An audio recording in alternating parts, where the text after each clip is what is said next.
The asteroid had no name. It was just a number on a survey map, a cold, spinning rock in a dead system that nobody had bothered to visit in 300 years.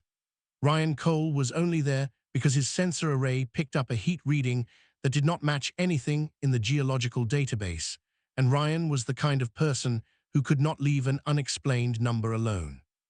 He sealed his suit, took a handheld light, and squeezed through a crack in the rock that was barely wide enough for his shoulders.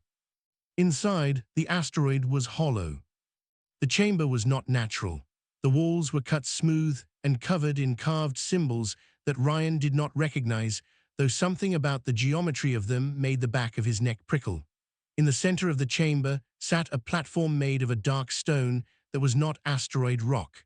On the platform sat an egg. It was about the size of a large watermelon. The shell was a deep amber color, and it glowed faintly from within, the way a lamp glows through thick cloth. The heat was coming from it. The readings Ryan had followed for 2 hours across empty space were coming from this single, impossible thing. Ryan knew what it was before his brain finished forming the thought. Every xenobiologist in the galaxy knew what Drikari eggs looked like. They had seen them in museum displays and old photographs.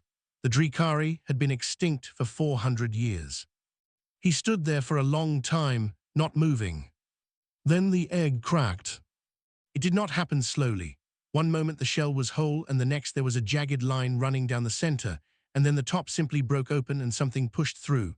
It was small and wet and gold. It had 4 limbs and 2 wings folded tight against its back and a long tail that coiled around itself. Its scales were amber, warm and bright even in the dim light of Ryan's helmet lamp. Its eyes opened and they were copper, a deep, clear copper, like a new coin held up to sunlight. It looked at Ryan. Ryan looked at it. The dragon made a sound. It was small and raspy, and it came out as a kind of questioning note, the way a word sounds when you do not yet know what words are, but you understand that sound can mean something. Ryan's radio crackled.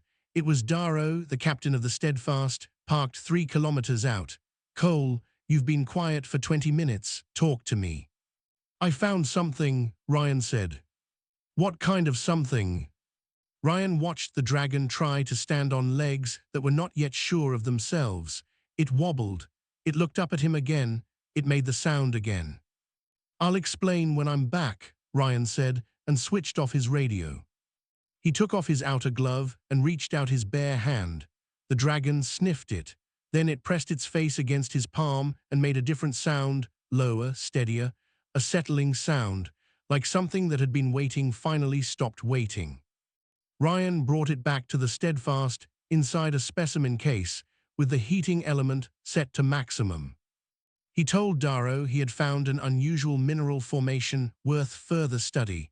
He filed a survey report that mentioned nothing alive. He carried the case to his bunk, locked the door, and opened it. The dragon crawled out and immediately sneezed. A small burst of flame hit Ryan's shelf and turned 3 weeks of coffee supply into ash. Ryan stared at the ash. He had been very attached to that coffee. The dragon looked at the ash. Then it looked at Ryan.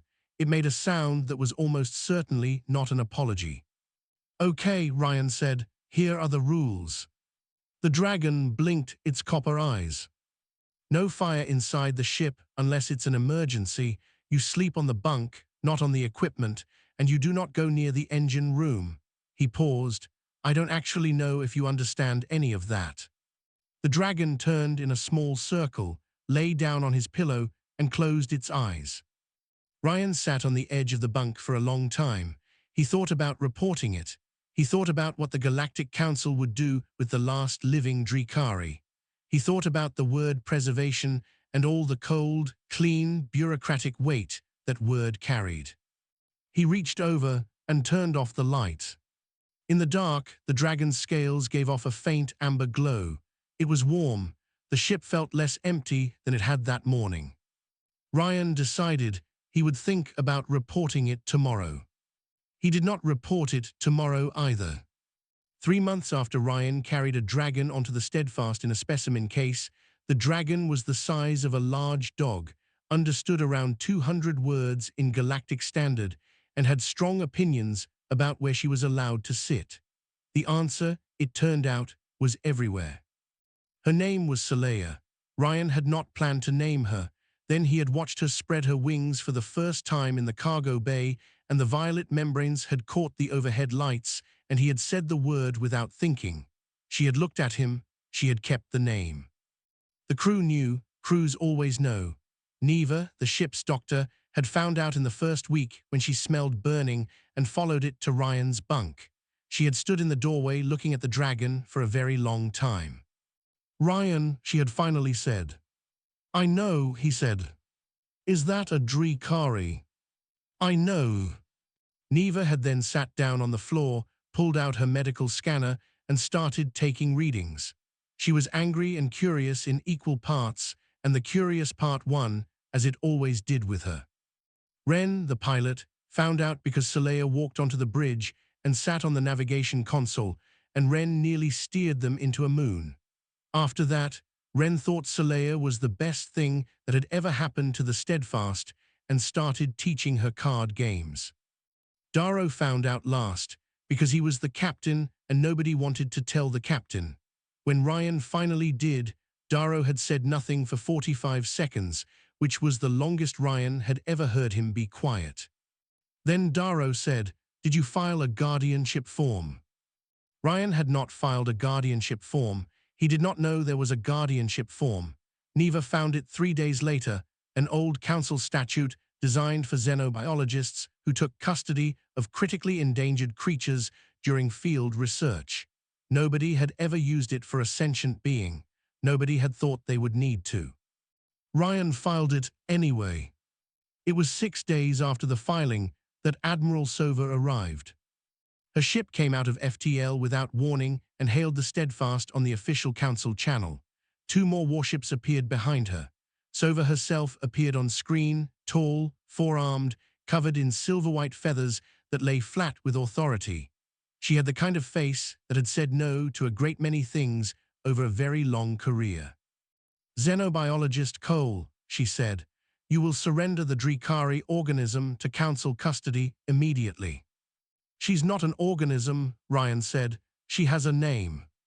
Sova's feathers did not move.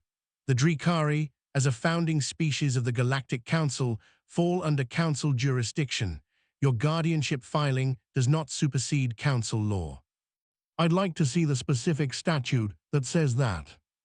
There was a brief pause. Sova had not expected that answer. "You will receive the relevant documents within the hour." "Thank you, I'll have my doctor review them." Ryan kept his voice level. "In the meantime, we have filed under emergency biological custody provisions, which means the council requires a formal hearing before any transfer of custody can occur. I'm sure you know that." Another pause, longer this time. Darrow, standing just off-screen, gave Ryan a slow nod. Sova came aboard 2 hours later with 3 of her officers for what she called an assessment. Ryan walked with them to the cargo bay, where Clea was lying on a padded surface Ren had dragged in from storage. Clea watched the newcomers with copper eyes and did not move. Sova stepped forward. She had a scanner in one of her hands and the look of someone performing a duty. Clea rose. Not fast, not threatening, she simply unfolded, stood to her full height, spread her wings so that the violet membranes caught the light, and placed herself between Sova and Ryan. The movement was fluid and certain and completely calm. Then Clea spoke. Her voice was still young, still finding itself, but the words were clear. "He is mine," she said. "You will not." The cargo bay went quiet. Sova's scanner hand dropped to her side. Her 3 officers had all taken a step back without appearing to notice they had done it. Sova looked at Clea for a long moment. Then she looked at Ryan. Ryan did not say anything. There was nothing useful to add. Sova left the cargo bay. She did not leave the system. Her 3 ships anchored at legal distance and held position, and Ryan understood that the hearing he had requested was now unavoidable. That night, Ryan sat on the cargo bay floor while Clea pressed her warm head against his ribs. He was trying to think of every legal argument Neva had found and arrange them in the right order. it was hard to concentrate. The dragon was very warm, and the ship was very quiet, and somewhere out there, he did not yet know, a Karasi king had just been told that a living Drikari had been found. Ryan did not know that part yet. He was still thinking about the hearing. Outside, Ren was teaching Clea a human card game through the cargo bay viewport, holding the cards up to the glass. Clea was winning. She had been winning since the second round and showed no signs of stopping.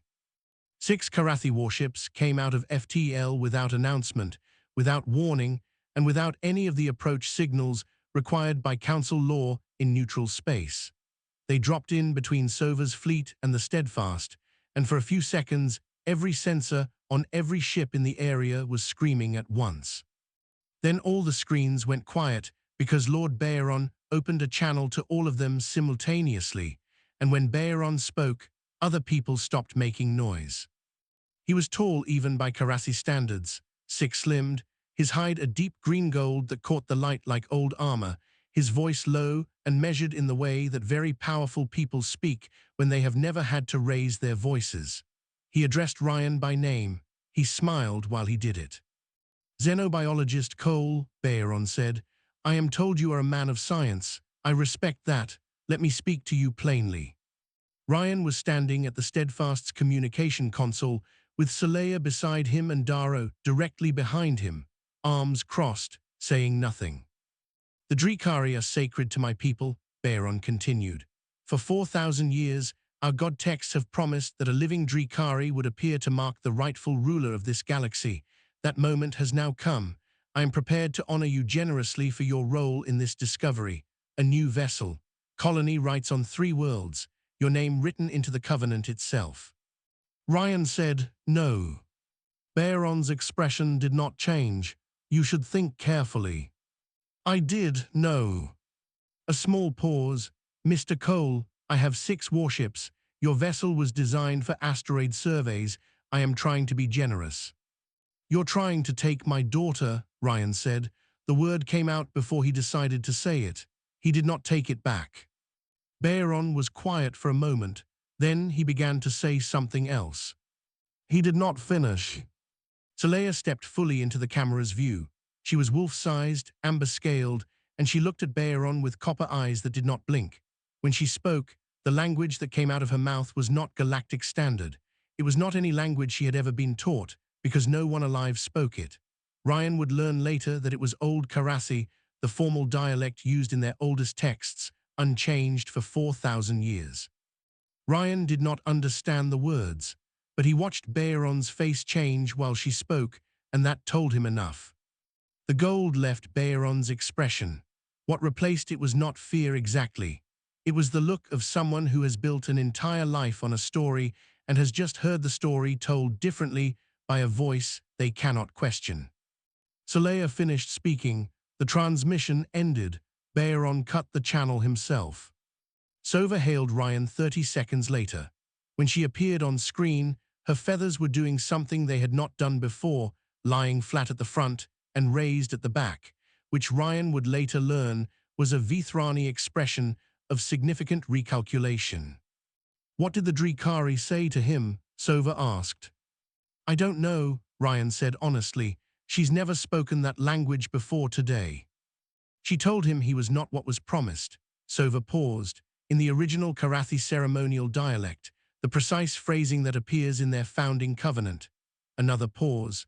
Xenobiologist Cole, I want to be clear that I still believe the Drikari belongs under council care, but I am also now understanding that this situation is considerably more complicated than I was briefed. Yes, Ryan said, it is. I propose a compromise. You will bring the Steadfast voluntarily to Council Station Meridian for a formal hearing. You will not be forced. The Drikari will not be separated from you in transit. In exchange, my ships will escort you, which will keep Baeron's guns pointed at my hull instead of yours. Ryan looked at Daro. Daro gave a very small nod. We accept, Ryan said. The journey to Meridian took 4 days at standard FTL. Sova's ships held formation around the Steadfast. Baeron's fleet followed at legal distance and did not move closer, and Ryan spent most of those 4 days reading every piece of council law that Neva put in front of him. On the third day, Ren accidentally taught Clea a human profanity while they were running FTL calibration checks together. Ren said it hit her thumb with a wrench. Clea repeated it clearly and with apparent enthusiasm.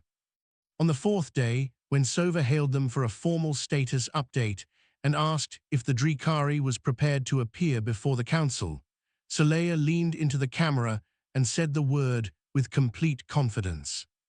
The channel was silent for 4 full seconds.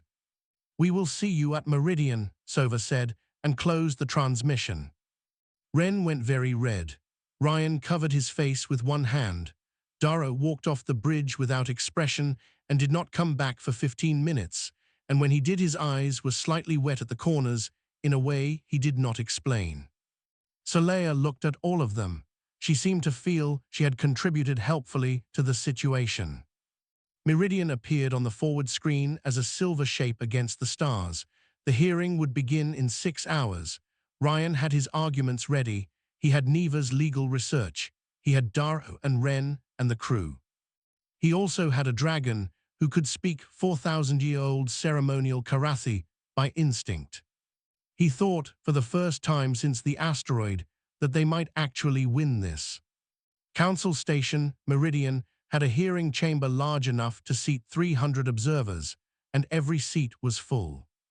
Ryan stood at the center floor in civilian clothes, no uniform, no rank markings, because he had none. Beside him, Clea sat with her tail curled around her front paws and her wings folded tight, looking at the assembled council with the patience of something that measured time differently than anyone else in the room. Neva stood one step behind Ryan's left shoulder, with a tablet in both hands and the specific expression she wore when she had done more preparation than anyone expected and was ready to use it. Baeron presented his case first. He had historians, genealogical charts, religious documentation spanning 1,200 years, and 2 scholars who spoke for 40 minutes each. His legal team was the best money available in the Karathi Dominion. The council listened carefully. Several members were visibly impressed. Then Ryan spoke. He did not have charts, he did not have scholars, he had 3 arguments and he made them plainly. First, the Drikari left no legal transfer document, no covenant registered with the council, no instruction in any verified archive designating any species or individual as successor guardian. Baeron's religious texts were internal documents with no standing in council law. Second, Neva stepped forward and cited a council statute from 211 years ago, a provision inserted during the Velhari resettlement, never used, never rescinded, that granted a living creature the right to designate its own guardian in the absence of species succession law. The council's own legal office had confirmed it was still active. Baeron's legal team had gone very still when Neva read out the statute number. Third and simplest, Clea had chosen. She had chosen in the asteroid when she pressed her face against Ryan's palm. She had chosen again in the cargo bay when she stood between him and Sova. She kept choosing every day in every small and large way that a living being expresses where it belongs. Ryan stopped talking. The chamber was quiet. Baeron rose. He was composed and precise, and he said that the guardianship statute applied to animals and not to sentient beings, and that a Drikari, as the founding species of the council itself, could not be classified under animal custody law. His legal team cited 4 separate precedents. He was not wrong to cite them. It was a good argument. The council began to deliberate. In the observer gallery, a figure rose. She was old in a way that made the room notice, not fragile, but ancient, the way a mountain is old. Elder San was the oldest living Vithrani and the keeper of the Drikari sealed archive. She had attended hearings for over a century and had never spoken from the gallery floor. The council chair went quiet. Everyone went quiet. "I have something to read," San said. Her voice was steady. She held a document that was not paper and not a data tablet, but something in between, a physical archive card of Drikari manufacture, its surface shimmering faintly. "I have held this sealed for 400 years because there was nothing living to read it to. There is now. She read. The words were Drikari first, then her own translation, slow and careful. The chamber was completely silent while she spoke. The document was the last recorded statement of the Drikari Elder Council, set down in the final years before their extinction. It did not name a successor species. It did not promise a dragon to a king. It described what should be done if one of their children was ever found alive and alone. The word San paused on, the word she translated with visible care, was a Drikari term that had no direct equivalent in any current language. She explained it in pieces. It meant, she said, approximately, the one who stays when it would be easier to leave, the one who takes responsibility for something the rest of the world has decided is finished, the one foolish enough to love what was abandoned. Baeron said it was fabricated. He said it clearly and with force. Sova stood up from the council floor. Elder San's archive record has been verified by 3 independent authentication systems, Sova said, and her voice was the voice of someone who had thought carefully about what side of a line they were standing on. I will personally attest to its integrity, so will my office. Sova had been Ryan's opponent for 2 months. He looked at her, she did not look back at him. The vote took 22 minutes. It was close, 17 species in favor, 11 against, the remainder abstaining. Clea was recognized as a free being. The Steadfast was designated a protected Drikari sanctuary vessel. Ryan's guardianship was confirmed under the ancient statute, applied for the first time to a sentient being, and the legal precedent it created would be argued about by council scholars for the next 50 years. Baeron accepted the ruling. He stood, pressed his fist to his chest in formal Karathi acknowledgement, and smiled. Ryan noticed the smile. He catalogued it and kept it. In the middle of the closing statements, while a council member was speaking about the historic significance of the moment, Clea lay down on the hearing chamber floor and fell asleep. She was large enough now that her tail extended well into the neutral space between Ryan's side and the council bench. Her snore echoed in the chamber. It was low and resonant and warm. 3 council members smiled before they could stop themselves. The moment was recorded, as all moments in the chamber were. Later, people would argue about whether that sound, a sleeping Drikari in a place built for dispute, had influenced any votes. Ryan crouched down and put his hand on her side. She was warm and breathing slow and steady. Outside the chamber, somewhere in the docking ring, Baeron was already making new plans. Ryan did not know that yet. The tip came from Sova. No official channel, no documentation, just a single encrypted line sent to Ryan's private address 43 days after the hearing. Karathi excavation fleet at Ashenvale. You should know. Ryan looked at the message for a long time. Then he told Darrow. Darrow read it.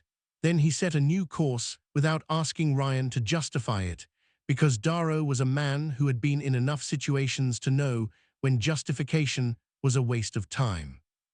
They reached Ashenvale in 2 days. The dead world hung in its system like something that had forgotten how to move on, grey and scorched on the surface, but not airless, not entirely lifeless. There were still things that grew in the cracks of the rock. There were still patches of color in the valleys if you looked from orbit. Baeron's fleet was there. 8 ships, not 6, and a cluster of excavation craft on the surface above the asteroid field where Ryan had first found the vault. Clea had been quiet since they entered the system. She stood at the forward viewport and watched the planet and said nothing. Ryan contacted Baeron on an open channel. This is council-monitored space, he said. You're required to file an excavation notice. We filed it 2 weeks ago, Baeron said pleasantly. Everything we are doing here is entirely legal. He was right. Ashenvale was unclaimed dead space. The excavation notice had been filed correctly. Ryan had no legal grounds to stop him. What did you find? Ryan asked. Baeron smiled. Come down and see. They went down. Ryan and Clea in a small survey shuttle, Ren at the controls, Neva in the back with a medical kit she had packed without being asked. The vault had been partially opened by Baeron's teams, not the outer chamber where the egg had been. They had moved past that. They had found a second level deeper in the rock, sealed behind a Drikari lock mechanism that had apparently opened for them without resistance, which Ryan found strange until Neva pointed out that the mechanism may have been designed to open 400 years after it was sealed. A timer, not a lock. They were exactly on schedule. Inside archive cores, dozens of them, stored in sealed containers that Baeron's teams were carefully cataloging. Data cores, cultural records, biological templates. The means, a Karathi scientist explained to Ryan with visible excitement, to potentially reconstruct Drikari DNA from preserved sequence libraries. Ryan understood then what Baeron actually wanted, not Clea. The hearing had cost him Clea. But if he could produce Drikari, grow them, raise them under Karathi conditions, fulfill the prophecy with creatures that had never met a human and had no existing bond, the council ruling meant nothing at all. He turned to say something to Clea. She was already walking. She moved through the vault at a pace that the Karathi workers parted for without understanding why. Something in the way she walked made people step aside. Ryan followed. Ren followed Ryan. Neva followed Ren. Clea went past the archive cores, past the Karathi researchers, through a second corridor that the excavation teams had not yet mapped. The walls here were intact, carved symbols that Ryan recognized from the outer chamber, dense and complex, covering every surface. At the end of the corridor was a room. In the center of the room was a node, a raised platform of dark stone with a surface that was warm to the touch, connected by carved channels to the walls, to the symbols, to the entire structure. It was the center of everything. Ryan understood dimly that he was standing inside something that was less a building and more a mind, a stored, silent, waiting mind. Clea placed both front paws on the node. The symbols on the walls lit up, not dramatically, just a soft, steady glow, like something waking up slowly after a long sleep. The warmth in the room increased. Ryan felt it on his face. Clea stood very still for a long time. When she stepped back, her eyes were different, not the color still copper, but there was a depth in them that had not been there before, the way a shallow pool looks different after it connects to the water table. She turned and walked back toward the archive cores. Baeron was there. He had followed, quieter than his size suggested. He watched Clea approach with the expression of someone who has invested everything in a plan and is watching it change shape. Clea stopped in front of the nearest archive core. She exhaled. The fire that came out of her was not what fire usually was. It was not hot in the way that destroys randomly. It was precise, warm gold-white, and it moved across the archive cores in a specific way, touching each one for exactly as long as it needed to. The biological template data burned. The sequence libraries burned. The means to reconstruct Drikari from stored information burned cleanly and thoroughly and was gone. The cultural archives, the history, the language records, those she did not touch. Baeron stood very still. Then he raised the weapon he had brought and had not shown until now. It was a Karathi military sidearm, and it was pointed at Ryan. Darrow stepped in front of Ryan. He had come down in the second shuttle without telling anyone, because he was the captain and he had decided this was where he needed to be. He stepped in front of Ryan without drama and put his hands in his pockets. Then Ren stepped beside Darrow. Then Neva. Then one by one, the other 8 members of the Steadfast crew who had come down in the second shuttle filed into the corridor and stood in a line. 11 humans in total, between Baeron's weapon and Ryan. None of them had anything in their hands. Baeron looked at the line. He looked at Clea, who had sat down behind the humans and was watching him with patient copper eyes. He lowered the weapon. Not because 11 unarmed researchers frightened him, but because Clea's expression, calm, ancient, completely certain, held something that his 1,000 years of prophecy had never adequately described. The Drikari did not look at him like an enemy. She looked at him like a question that had already been answered. He left, his teams followed, his fleet did not fire. The vault was quiet. Ryan sat down in the ash of the burned archive cores. Clea put her head in his lap, warm and heavy and steady. Ren looked at the ash. "Did we win?" she asked. "I think so," Neva said. She sat down against the wall. "Someone should probably file a report." "Tomorrow," Darrow said, and sat down too. Outside, through the crack in the rock, the dead world's sky was a pale and quiet grey. 1 year is not a long time in a galaxy that measures its history in thousands of them. But things had changed. Clea was the size of a large horse now. Her amber scales had deepened in color, and silver markings had appeared along her neck and spine, faint and delicate, like old writing pressed into warm metal. She moved through the Steadfast's cargo bay the way a river moves, always finding the right amount of space for herself. The crew had long since stopped treating her like a guest. She was fluent in 11 languages, not counting the Drikari she had always known by memory and the old Karathi that had surfaced in her like something that had been waiting to be needed. She had begun composing music. Not with any instrument, she made long, resonant tones from somewhere deep in her chest, building slowly into harmonics that no human throat could replicate. The crew called them the evening songs. They played them while the ship was between systems, in the long, quiet hours when there was nothing outside the viewports but stars. Ships from other species had begun to slow when they passed within range of the Steadfast. Nobody had announced that the dragon sang. They had simply heard it, and they slowed. Baron had not returned. His dominion was fractured. 3 Karathi noble houses had filed for council membership independently in the months since Ashenvale, which meant his authority over his own people was occupied with internal problems large enough to leave no room for dragons. Sova considered this a good outcome. She did not say so directly to anyone. A bottle of Vithrani wine arrived at the Steadfast without a note, and it was very good wine, and Neva drank most of it.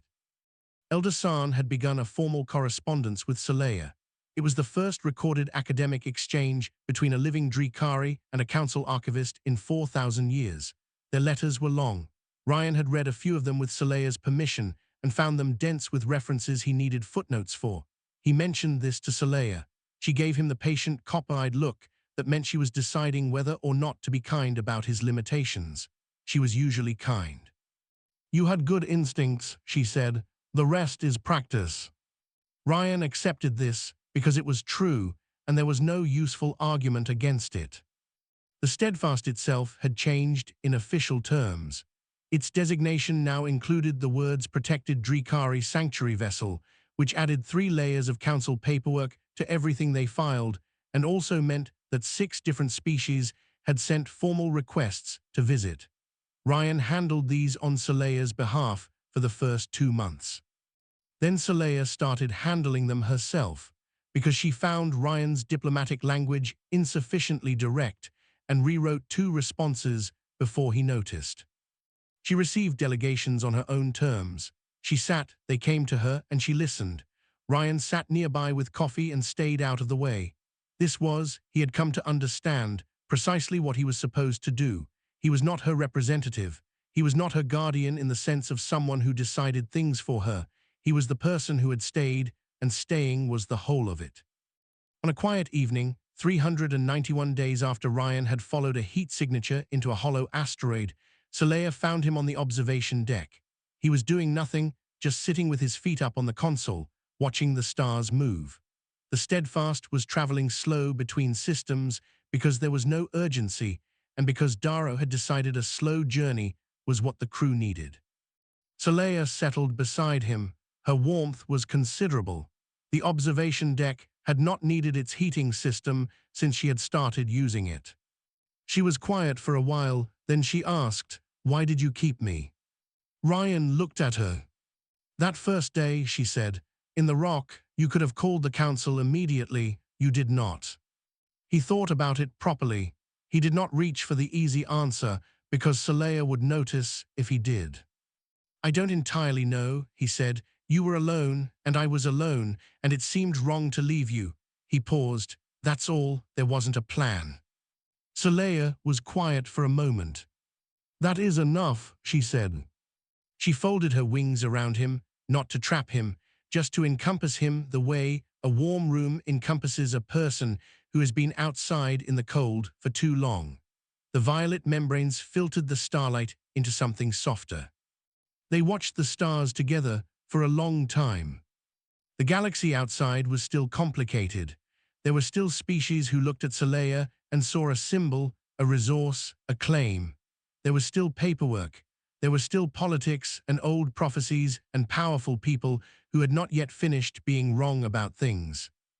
But the Steadfast moved through it all at its own pace, with its unremarkable crew and its impossible dragon, and the evening songs carried into the dark, and now and then a passing ship would slow down to listen, and for a few minutes, whatever they had been rushing toward did not seem as urgent as it had before.